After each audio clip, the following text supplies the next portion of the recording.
पड़ोसी मौसी। ये कहानी है मेरी और मेरी मौसी की। दोस्तों, मेरा नाम सनी सिंह है और मैं बंगाल के दुर्गापुर ज़िले का रहने वाला हूँ। मेरी हाइट 5 फुट 6 इंच की है और अभी मेरी उम्र 23 साल है। दिखने में मैं बहुत गोरा हूँ। ये बात बहुत पुरानी नहीं है, मार्च 2022 की है। उस समय मुझे एक शादी में जाना था जो कि एक दूर के रिश्तेदार के यहाँ थी। उनका घर मेरे घर से 45 किलोमीटर की दूरी पर था। वैसे मुझे जाने का बिल्कुल भी मन नहीं था, फिर भी मुझे जाना पड़ा क्योंकि उस दिन 3-4 शादियाँ और भी थी जिनमें मुझे जाना था। अब मैं शादी के एक दिन पहले 21 मार्च को ही शाम 5 बजे शादी के लिए निकल गया। मुझे शादी में एक दिन रुकना भी था, तो मैं बाइक लेकर गया था। अभी मैं अपने घर से कुछ 4-5 किलोमीटर ही दूर पहुंचा था कि मेरे फ़ोन में घंटी बजी। मैंने बाइक रोककर फ़ोन रिसीव किया तो ये फ़ोन घर से मेरी मम्मी ने किया था। मम्मी बोली, तुम्हारी एक मौसी ने फ़ोन किया है कि उनको भी शादी में जाना है, तुम उनको रास्ते में ले लेना क्योंकि मौसा जी को अपनी ड्यूटी पर जाना है, तो वो शादी में नहीं जाएंगे। मैंने कहा हाँ ठीक है, मुझे भी अकेले जाने में कुछ बोरिंग सा लग रहा था, तो मम्मी के फ़ोन से मुझे कुछ ठीक सा ही लगा। फिर मैंने मौसी जी के घर का रुख किया। उनका घर मेरे रास्ते में ही पड़ने वाला था और 2 किलोमीटर ही रह गया था, तो मैं जल्दी ही उनके घर पहुंच गया और मैंने उनको आवाज़ दी। उधर से एक आवाज़ आई कि कौन? मैं बोला, मैं सन्नी हूँ। फिर दरवाज़ा खुला। मैंने उनको काफ़ी समय पहले देखा था। उनका नाम था प्रिया मौसी। अब मैं आपको प्रिया मौसी के बारे में बता दूँ, वो एक पटाखा है जो मुझे उन्हें देखने के बाद में ही पता चला था। उनकी हाइट कुछ 5 फुट 4 इंच की ही रही होगी और उम्र 38 साल के आसपास की होगी। मैं बोला, प्रिया मौसी हैं घर में? तो मौसी बोली, हाँ मैं हूँ, तुम्हारी प्रिया मौसी हूँ। आओ, तुम सनी हो ना, अंदर आ जाओ। मैं उन्हें देखकर हक्का बक्का सा रह गया। मुझे लगा कि मौसी कोई बूढ़ी सी औरत होगी, मगर ये तो काफ़ी सुंदर थी। फिर मैं अंदर आ गया और मौसी से बात करने लगा।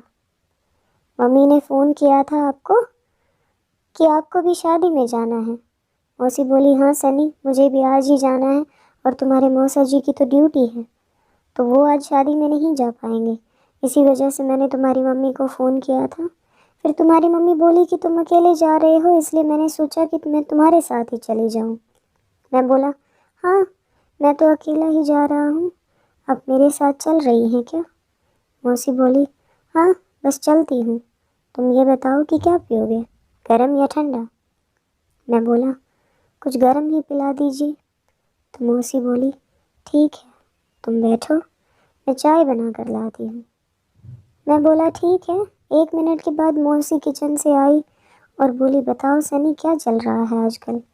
मैं बोला, कुछ नहीं मौसी, क्या चलेगा, बस बोरिंग सी लाइफ लग रही है। मौसी ने हंसकर कहा, क्यों, कोई सेटिंग नहीं है क्या? उनकी इस बात से मैं एकदम से शॉक हो गया कि मौसी तो बड़ी फास्ट है। अब मैंने भी उन्हें सीधा जवाब दिया, मौसी वो तो मुझसे कोई सेट ही नहीं हुई, अब आप ही सेट करा देना शादी में किसी को। मौसी बोली, हाँ हाँ क्यों नहीं, अच्छा ये बताओ कि तुम्हें कैसी पसंद है? मैं बोला, मुझको तो कैसी भी चलेगी, बस दिखने में थोड़ी ठीक ठाक हो। वैसे भी किसी ने कहा है ना कि अंधेरे में सब एक जैसी ही लगती हैं। मौसी ने इस बात पर काफ़ी तेज़ी से हंसी बिखेरी और बोली, तुम तो बड़े नोटी हो, चलो ठीक है, हम दोनों मिलकर शादी में ढूंढ लेंगे, कोई ना कोई तो मिल ही जाएगी। मैं बोला, ठीक है मौसी, मैं आपको बता दूंगा, आप उसे मेरे लिए सेट करा देना। मौसी बोली, लो तुम चाय पी लो, तब तक मैं तैयार होकर आता हूँ। मैं बोला, ठीक है। फिर मैं चाय ख़त्म करके बैठा रहा और मोबाइल चलाता रहा। कुछ देर बाद मौसी तैयार होकर आई और बोली, चलो देर हो रही है। प्रिया मौसी उस समय क्या लग रही थी, मैं तो उन्हें देखता ही रह गया। इतने में मौसी बोली, क्या हुआ, क्या मैं ठीक नहीं लग रही हूँ?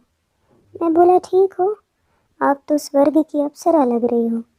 मेरी बात सुनकर वो हंसने लगी और बोली, तू तो मुझे ही सेट करने लगा।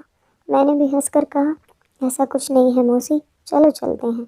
अब मैं और मौसी घर से निकल गए और मैंने बाइक स्टार्ट की और मौसी को बोला कि बैठिए, तो मौसी बोली हमको बैठा पाओगे?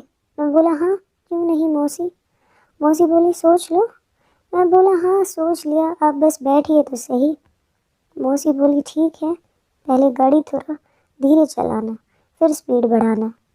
मैं समझ रहा था कि मौसी क्या कह रही हैं। मैंने कहा हाँ ठीक है, आपको दिक्कत नहीं दूंगा, आप भरोसा रखिए। फिर हम लोग निकल गए। फिर कुछ देर बाद जंगल का सुनसान इलाका आया। आपको तो पता ही है कि बंगाल के इस स्थान में जंगल बहुत हैं। तभी मौसी बोली सूरज ज़रा रुकना, मुझको एक नंबर करना है। मैंने झट से साइड में गाड़ी रोक दी। उस समय मेरे दिमाग में पता नहीं क्या हुआ कि मैं सीधा उनको मैंने बोल दिया कि मौसी आप दर्शन भी करवा दो।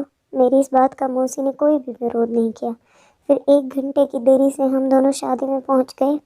कुछ देर बाद हम दोनों ने एक दूसरे को देखा और मौसी ने कुछ इशारा किया, तो शादी छोड़कर हम लोग मौसी के मायके वाले घर में आ गए। उधर सब लोग किसी दूसरी शादी की बारात में जाने में लगे थे। मुझको ये और भी अच्छा लगा। वो सब चले गए और हम दोनों ही घर में अकेले रह गए। फिर हम घर में आकर अच्छे से मिल सके। फिर मैंने उस दिन कई बार गाड़ी की स्पीड धीरे से तेज की। ये सब करने के बाद हम सो गए। सुबह मेरी 8 बजे नींद खुली तो मैंने देखा कि मौसी शादी में जा चुकी थी। मैं भी तुरंत तैयार होकर शादी में चला गया और वहाँ जाकर मौसी से मिला तो वो काफ़ी प्रसन्न लग रही थी। मैं भी उनको देखकर खुश हो गया। दोस्तों गाड़ी की ये स्पीड कई बार मैंने तेज़ और धीरे की थी इन्हीं 3-4 दिनों में, और इसमें दोनों पक्ष को पूरे आनंद की प्राप्ति हुई थी।